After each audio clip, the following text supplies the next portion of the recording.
Hello guys, and welcome to a new Steel Division video today by me, Vulcan. Today I have for you a 4 versus 4 on Colleville, and in this one I'm playing with the 17th SS-Panzergrenadiers. On my team today I have Betts, Devout and Eugen, who are playing the 2nd Panzer, 116th Panzer and 91st Luftlanding. And then on the opposing side we have Salt, Jarl Conrad and Silhouette, who are using the 101st, 2nd Armoured French and 3rd Armoured, and of course there's Jagdsource there as well with the Guards Armoured. So this was a game that was matched up quite well. All the players are very good at the game, so it was set to be a very fun one, and that it most certainly was. A lot of interesting stuff happens throughout this replay, so I'll try and catch it all where I can and show it off to you guys. So I was going to be taking this town area. You can see my marker going down there. The reason I wanted to take this town was because the Stosstroop can defend quite well if you put them on like return fire on the buildings on the edge of settlements. So what they'll do is like try and run infantry towards you, and then only when they get into 100 meter range and engage with the Stosstroop and absolutely demolish them very quickly, which is very easy to do, and therefore like they don't have time to like hit your infantry with fire support. Whereas what normally happens is, for example, you have like a Panzergrenadier in here with like a 400 meter range machine gun. They'll engage at 400 meter range if you don't have it turned off, and then the enemy fire support will then hit your infantry. So Stosstroop work quite nicely because you don't have to fiddle around with the return fire mechanic or anything like that. They just sort of do it in their own time, which is great. They also have smoke to help them sort of block fire support coming in, whilst also continuing to engage the forces that they're currently fighting with. So that's another nice thing about Stosstroop with the 17th SS. You can see in the middle here I have placed down a couple of help beacons. That was just to show Bett that I was going to put some infantry in the middle. It's not often that the opponent pushes in the middle here. As you can see, there's nothing deployed for that on the other side, and generally it means you can either get an easy advantage by just putting some infantry there and pushing the front line forwards, or you can just like even it out, because generally that's the same thing that happens on both sides. I don't think I've ever really seen like a massive push through the middle here, just because it's so easy to cover this from AT guns from both sides. So like 1,200 meters from the right side of this town covers the middle, and 1,200 meters from this side covers the middle as well. So there's literally, if you put like two 1,200 meter guns either side of these towns, nothing's getting through the middle here, and that's exactly what I go for. I do decide to bring myself in a Pack 40 that can help me with that, and you can see I've changed out the Stosstroop for a Panzergrenadier for the mid, since I wanted to keep most of my Stosstroop in the town where I could. The deployment was pretty long, but yeah, we have the Schwimmwagen here with Stosstroop, 2 Stosstroop, a couple of command infantry. One's actually going to the Pack 40, the other one's going to the other Stosstroop. We have a Panzergren here, another Stosstroop. We've got an MG in there as well, and a Panzerschreck. So the MG, that's actually really good for just like pinning down infantry in the open. Of course, you will have to like avoid enemy fire support, but let's just put it to my perspective as we get towards the beginning of this game. So yeah, on my left I do have Bett, who's going to be going into the town with his 2nd Panzer. Then on the far left we have Devout with that 116th, and on the far right Eugen with the 91st Luftlanding. Alright, so off we go. I'll show you guys my commands. I set them to fast move with unload at position in this one. So you can see the blue paths being the fast move, and then the green circles being unload. And generally the reason people do fast move and then manually like add the unload as sort of a shift command is because it just makes your troops take better pathing than they otherwise would. But smoke now coming in from Salt here, but Betts has got a surprise up his sleeve. Ju-88 coming in with the cluster munitions. That is 5 units of infantry absolutely annihilated at the start here. I believe my Stosstroop took out this squad, but yeah, the rest of them annihilated there by Betts' bomber. I didn't actually know that he was going to do that until he said, watch this, and then the bomber came in and did the work. So Salt's in a pretty bad position, but fortunately he did bring in an M22, so there isn't much chance of me pushing up here. Like, I can't just push the Stosstroop in the open or they'll die. I can't really push up the Panzergrenadiers aggressively because they still have the M1919, and they've also got some airborne rifles. So yeah, I can't, even though there was a lot of kills there, it just kind of stopped Salt from contesting early on. I do try and use smoke here to try and advance a little bit and see what I'm up against, but again, with the revealing of these airborne rifles, it kind of puts me in a bit of a tough spot. Put down another smoke grenade there as well, just to make sure I get into a decent position.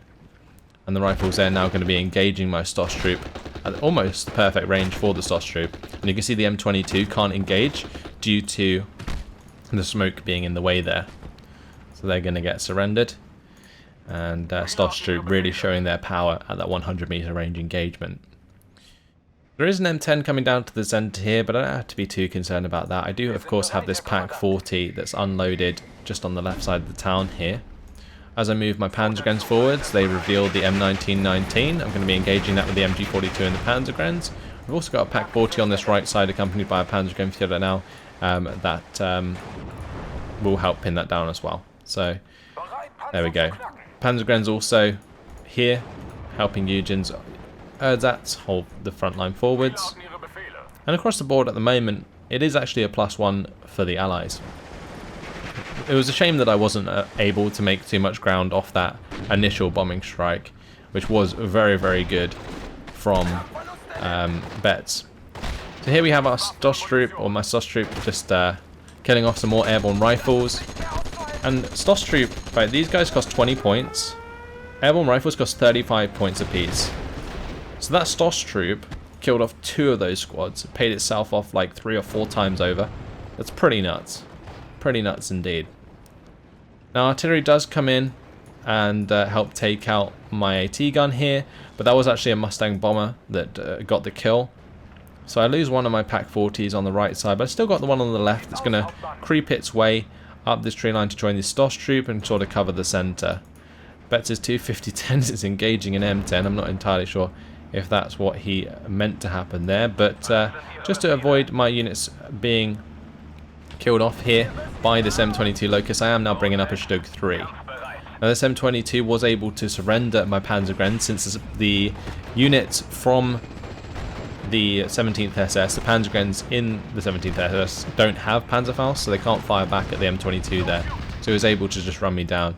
Now my Stosstroop, they fire a Panzerfaust at the car just as the airborne leader unloads. So the Panzerfaust actually ends up pinning those.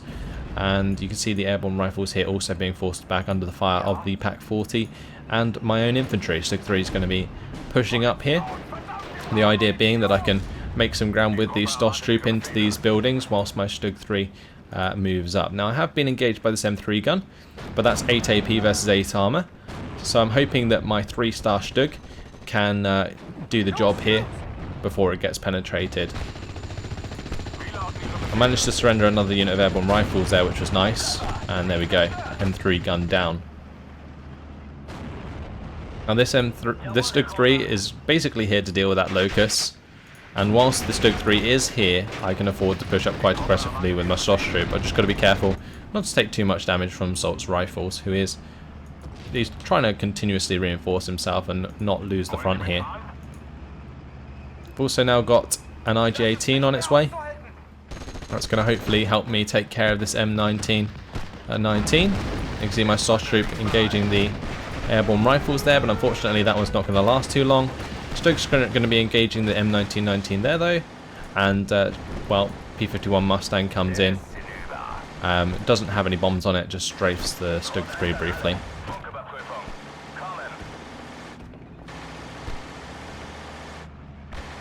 Now, just trying to get my Stug into a decent position to take on the M22 without getting it killed by a bazooka from either the airborne rifles or even maybe a gammon bomb from these Pathfinders. Just got to be careful of that. But IG-18 there, doing the job as you can see. 30 cal falls back. Managed to somehow miss there at pretty much point point blank range, but there we go, finish them off. And that opens up the right side here. So I haven't done too bad so far. Panzergrenadier still holding the ground in the centre with the help of Betts' 250-10. I've got my Stoss troop here still pushed forwards. And they're eventually going to get pinned down by this howitzer. But you can see the Stug 3 just doing a lot of damage. Slowly but surely carving up these infantry squads. I've got an IG-18 now rolling forwards to help me out, as well as some reinforcements. So I was probably getting to the point where I was reading the chat a lot in stream and had floated a few points. So in comes the 223, a couple units of Panzergrenadiers. That's going to be a Nebelwerfer, and we have the Oberblitz coming up as well to resupply that. And that's quite simply just to help me make some more ground here. So IG-18 going to be engaging this M22. Stug 3 is also trying to find a shot there and will eventually get the kill, which allows me to go quite aggressive with these Panzergrenadiers. So you can see I changed their unloaded position orders to move quite a bit further up. 223 now going to be accompanying the Stug 3 here. I can also use its machine gun to pin down the enemy infantry, and you can see by taking out that 30 cal I managed to make a lot of ground, and we've also made a lot of ground on this right side with the advance of Eugen's Ersatztruppen and Salt's airborne rifles getting surrounded here. They actually end up killing off my Panzergrenadiers, which is unfortunate on that side, but here we can see Panzergrenadiers getting into the same building as the airborne leader. The airborne leader actually doing very well there to kill off my Panzergrenadier squad, and the territory dissolves as the M1 gun comes up here and kills off the 223 that I brought in to support the Stug 3. So now it's just a matter of getting the Nebelwerfer on target and taking out the M1 gun, then my Stug 3 can be aggressive again. So that's kind of what I'm waiting on. Panzergrenadier going to be moving up to take out the airborne leader. Okay. So I was hoping to be able to kill that off. If not, at least it was like pinned down and forced to fall back, and therefore my Stug could very much continue to go up. Fortunately, fell back into the flames, killed itself. These Panzergrenadiers, though, are going to be forced to fall back, especially with the advance of the airborne rifles there. With the arrival of these Panzergrenadiers, though, the airborne leader has to get out of there, and you can see this massive front on this right side that we're making with the help of Eugen. So this is opening up quite simply because Salt's forced to sort of reinforce the town here and try and continue pressure into the town. Otherwise, I inherently get a +1 just from getting further up. But by doing so, he's kind of opening up ground on this right side because he doesn't have the infantry to stop that from moving up so much. Silhouette, yeah, having a hard time against Eugen's infantry advance, which does look very cool indeed, actually. There's a lot of units here from Eugen. A lot of Ersatztruppen pushing forwards, supported by multiple units. So now I'm bringing in some AA. These were two Flakvillings. I wanted to stop the Mustang bombers and Mustang fighters from strafing me and bombing me, because I wanted to make better use of my Nebelwerfer. And I've managed to get this Nebelwerfer into range of these two M1 howitzers, so that's now going to allow me to Nebelwerfer those and try and get rid of them. But in the meantime, IG-18 is just going to continue to engage infantry as it shows up. Stug 3 is going to be engaging those as well, and you can see I took down an airborne rifle squad there from 12 health to 4 health very easily indeed. So this Nebelwerfer got the perfect shot onto the M1 howitzers. Those howitzers are actually aiming at the IG. Just waiting for that to reload and then fire away it will. So a couple more MGs now arriving. Those help pin down and kill off infantry before they get to the town, so that would be very nice to see.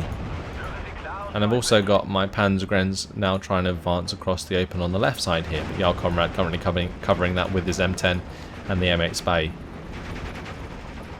It's just a matter of time until my Nebelwerfer opens up onto these M1 howitzers. At this moment, I probably could have used some like recon up here to spot more units, but I can pretty much see everything coming down the road still. because my Panzergrens are so far up, so I'm not particularly worried about that at the moment. Like, I'm not worried about my lack of information.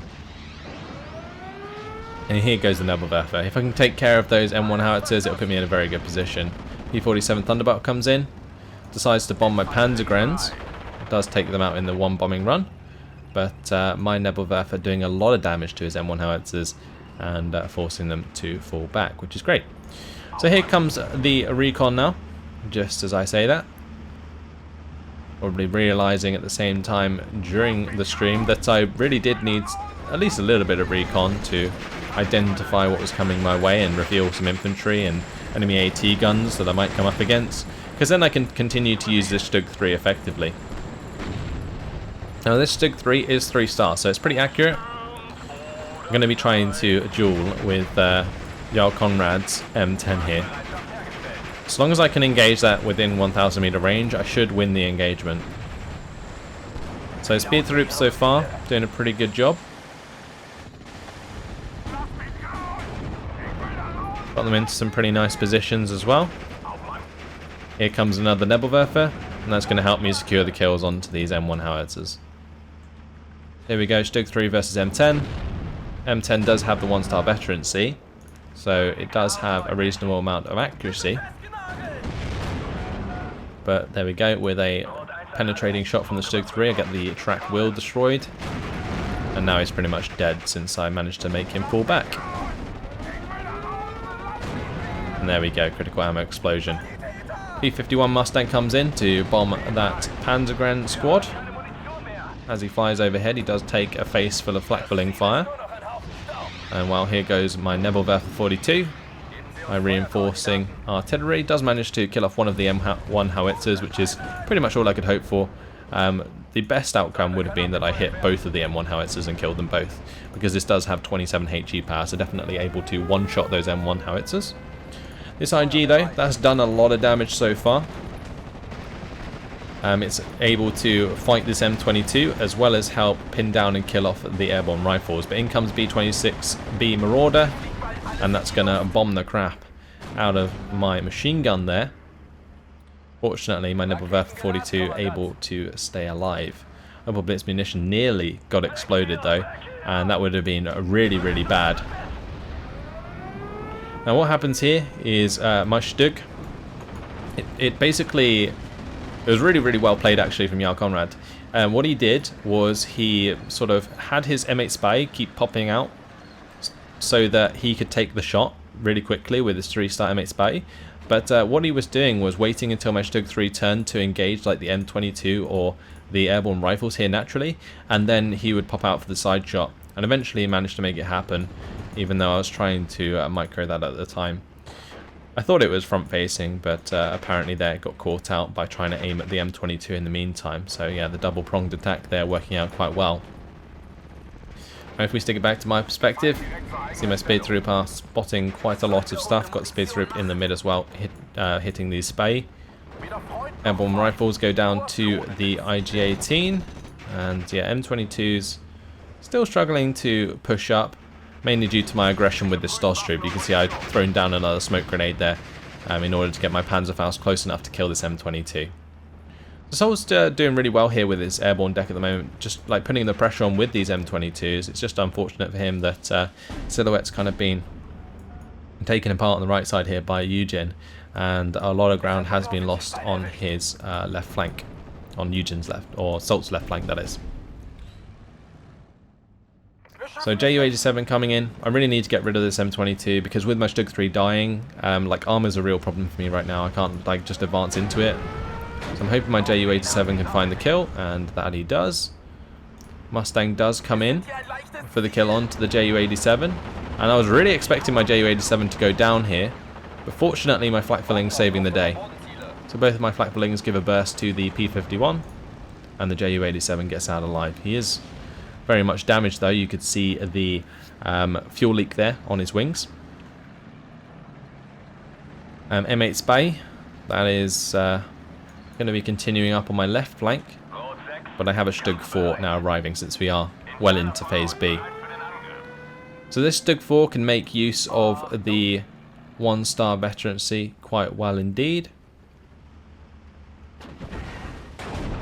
to engage this M8 Spy, who pretty much has no chance of penetrating the Stug 4 at that range.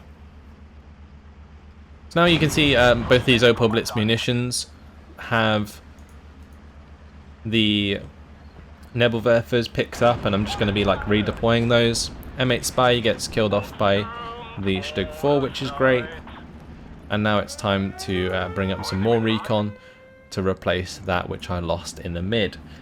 So I'm slowly rolling over my Pack 40 here to continue to cover that for the rest of the game.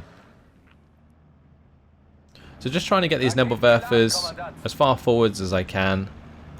You can see this one's sort of rolling up behind this tree line so that I can engage his artillery as I spot it. There we go. As soon as I spot his artillery, Nebelwerfer's going to fire straight onto it. That's an M3 howitzer. It would be good to get rid of that, otherwise it's going to be able to pin down my infantry quite nicely as I try and make more ground. We've got these Panzergrenadiers sort of taking advantage of the open ground, or well, the covered ground on the right side, behind this orchard and so on. Nebelwerfer, even the Stug 4 is going to be able to engage that.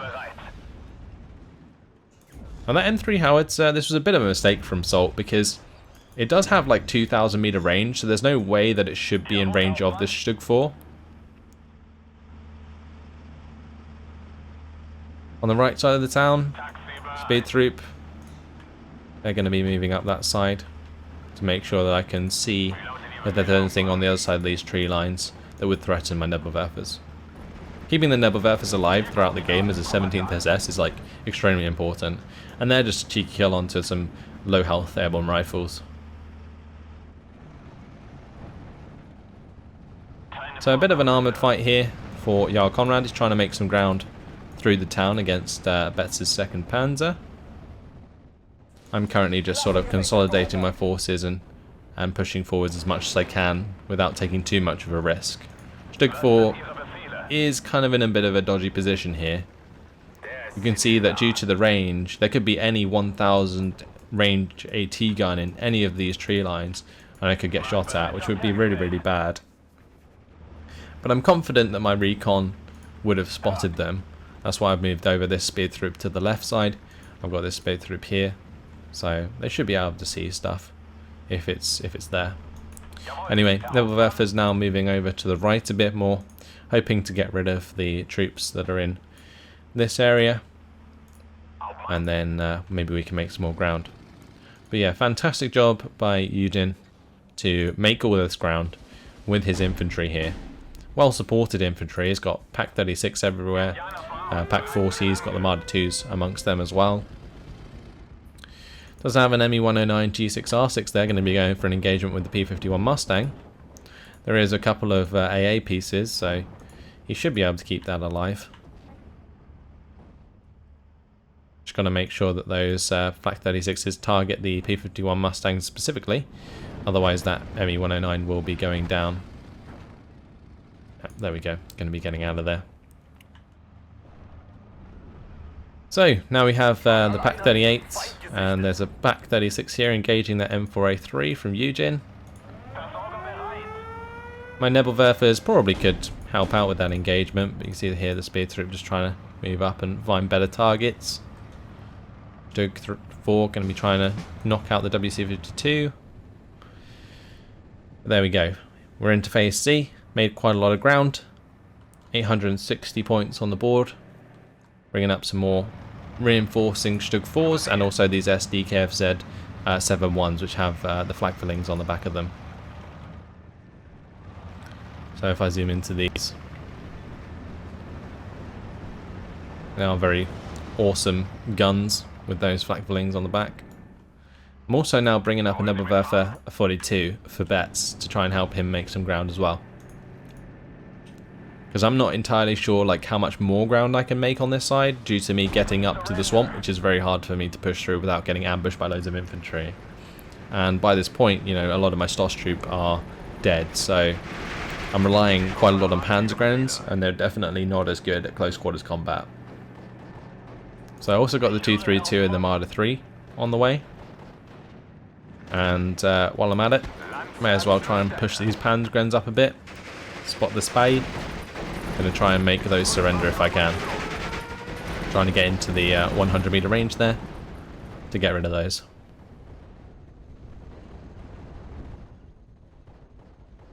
It doesn't really matter if I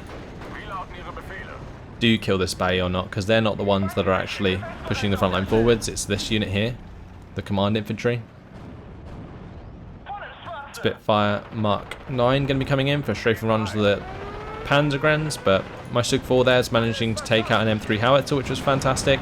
P-47 Thunderbolt coming in though, and that's going to be bombing and blowing up my 232. So all my command vehicles so far have just come in and been killed off. That P-47 Thunderbolt nearly goes down actually, but Stug 4 there going to be picked off by an ambushing AT gun, and but we did manage to kill off the M1 howitzer as well. So artillery is sort of nullified, which is great, but losing a Stug 4 to that AT gun was not ideal.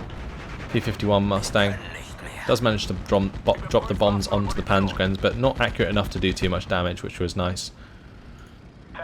Ju-87, that's going to be coming in, covered by my Focke-Wulf 190. Just going to be having that come over to the right side here, help out against some of Silhouette's armour. Beat him while he's down. Get the engine destroyer onto the M4A3 105 there, as well as the crew wounded onto the M4A 376. The Mustang's coming in to take out Eugen's HS-129B3. So I'm just going to cover that with the Focke-Wulf 190 there and try and get the kill. But AA is strong on both sides, so you can see the Focke-Wulf does get forced to fall back, but the Mustang gets shot down by the AA nonetheless. So just waiting here on this left side until Betts reminds me that the Nebelwerfer was deployed in his city there. Marder 3 is going to be engaging enemy AT gun, but I don't really want to continue that. The M1 gun easily able to penetrate the Marder 3 there. Now, since this is a 1000 meter range AT gun, I can kind of fire position it with the Stug 3 and the Marder 3 here, so you can see that's what I'm going to be doing with this Stug 4.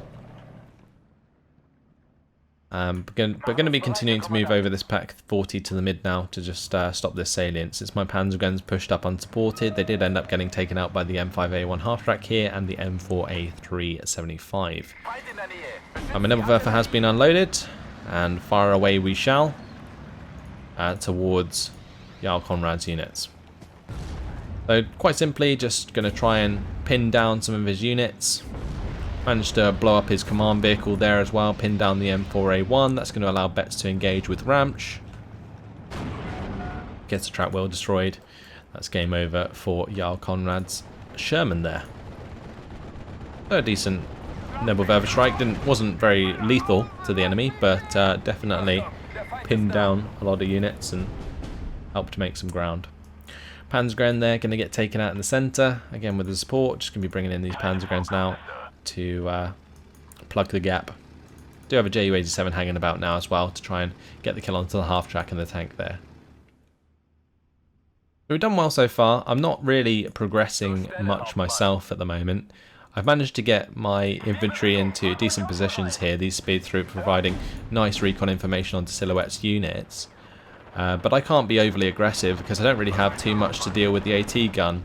There is a possibility that I could use a Nebelwerfer strike to take that out, but I was just struggling to find like decent places to fire my Nebelwerfer. Like here would probably have been a nice idea, but all of my Nebelwerfers are over on this side at the moment. I guess they would still have the range, but one of those is currently on reloading after hitting some of Silhouette's forces here. And this one, I don't know, maybe I could have used that one to engage those infantry. I'm also, of course, you got to remember focusing on my aircraft, trying to find kills with those without getting them shot down, of course.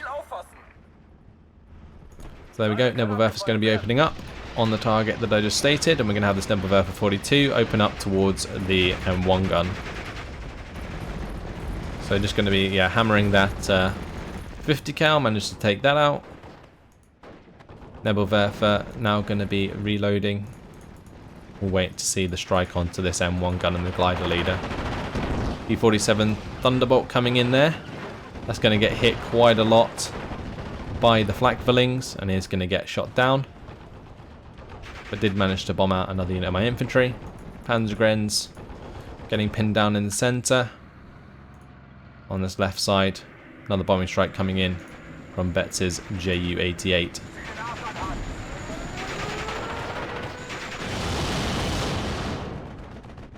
Absolutely annihilates anything that's underneath that. Spitfire is going to get onto the back of the Ju-88. P-47 Thunderbolt coming in to bomb my Marder 3. Fortunately, the big bomb did miss in all of that. With the P-51s coming in though, I can't pursue the P-47 Thunderbolt here without getting my own plane shot down, so I am forced to turn into those fights. So now this Pak-40 is going to be helping engage some of the Nueve, but Panzergren's continuing to die in the centre. Again, that's just not supported. I don't really have enough Stug 4s there to help out. But at least the flak filling can engage the M5A1 quite nicely. Going to be able to force it back. But with Betts' bombing strike coming in there, he has made a lot of ground in his town now. Focke-Wulf 190 getting onto the back of the P-47 Thunderbolt. Get a reinforcing one to come in just to try and make sure that I win that engagement. But with this P-51 getting onto the back of my Focke-Wulf, that's going to trade kills there. I'll take a kill onto his P-47 Thunderbolt bomber though for a Focke-Wulf. Because I'm pretty sure those Thunderbolts are like 210 points apiece and also have a pretty big payload. But Ju-87 coming in once again. Going to be going for that kill onto the M4A1 or A3 there. Pops the tank. Job done. Now going to be swinging over to the far right side, but of course you can see there is two CGMCs here. Not much chance my Ju-87 is going to get a kill. Focke-Wulf 190 still sort of dogfighting with these two Mustangs. Going to be hoping to get some help at some point. Betts now coming in with his own Focke-Wulf 190 just to do that. But we are at a +2. We're still counting up the points till victory, which is 5 minutes and 30 seconds away. Focke-Wulf 190 here. Going to continue in that turn fight. We do see the M4A3-105 there get killed off by my Ju-87, and Betts' Focke-Wulf 190 comes in and shoots down the Mustang bomber. This P-47 doesn't even get close enough to drop its bombs, and now this P-51 is just engaging Betts' Focke-Wulf, but with the AA now coming in from Betts, that's going to be forced to fall back. Mustang likely to find the kill there. Assuming that the Focke-Wulf can't just outrun the Mustang. So Betts loses his Focke-Wulf, but I managed to get mine out, so thanks to Betts for that. I've got some infantry. They're going to go on a little suicide run up towards this area. Another P-47 coming in. You can see my AA net though. Pretty effective. Not able to stop the bombs onto my Marder 3 though. And the Marder 3 goes down. Stosstroop get unloaded in the open due to being engaged by the M1 gun. And yeah, this is exactly why I couldn't end up pushing up. The bombing strikes from Assault throughout this game were actually really hard for me to deal with. And you can see that anytime I try and push up, like even with just minimal forces in these tree lines, it's going to be incredibly hard for me to make ground. So that's why I started like supporting Betts on this side with the Nobelwerfer 42 rather than focusing on my own push. I just kind of left it defensive. You can see that Eugen's done the same with Silhouette reinforcing himself with the jumbo and stuff. There's going to be not much that Eugen can really do to get rid of a jumbo at this point. Stosstroop there, getting bombed. Once again, just the demonstration of what I was talking about. Assault just bombing anything that gets too close to his spawn. So now I'm focusing on what I'm going to do with this Nebelwerfer on this left side to help Betts make some ground. I do have like some more AA on the way over here, alongside some more infantry. But that's all just quite simply to hold back any forces. Nebelwerfer 42, that's going to be taking out that M1 gun quite easily indeed. You can also see I've moved over this Nebelwerfer now, more towards the centre. But with that M1 gun, I probably could have, M1 gun gone, I could probably be quite aggressive with these Panzergrens. You can see I'm trying to unload them quite far up. Just hoping that there's not another AT gun somewhere along the way. So with Bett pushing up on this left side, you can see there is quite a lot of forces holding him back. Sappers, M20 command, M5 half-track, voltages. So I'm going to be coming in with my Nebelwerfer 42 strike there. That's going to be blowing up the half-track and the command, allowing Bett's Sturmgrenadiers to make a lot of ground towards these forces. Really nice combined push there between me and Bett's forces doing the heavy lifting by pushing into them, but Nebelwerfer 42 pinning them down definitely helped out a lot there. Can see the arrival of this tank from Jarl Conrad, which is assisting Salt at this point. And unfortunately that's going to prevent that KFZ-70 from unloading the Panzergrens further up. Nebelwerfer 41 is going to be going for the pin onto those units, and we also see another P-47 go down there to my anti-air.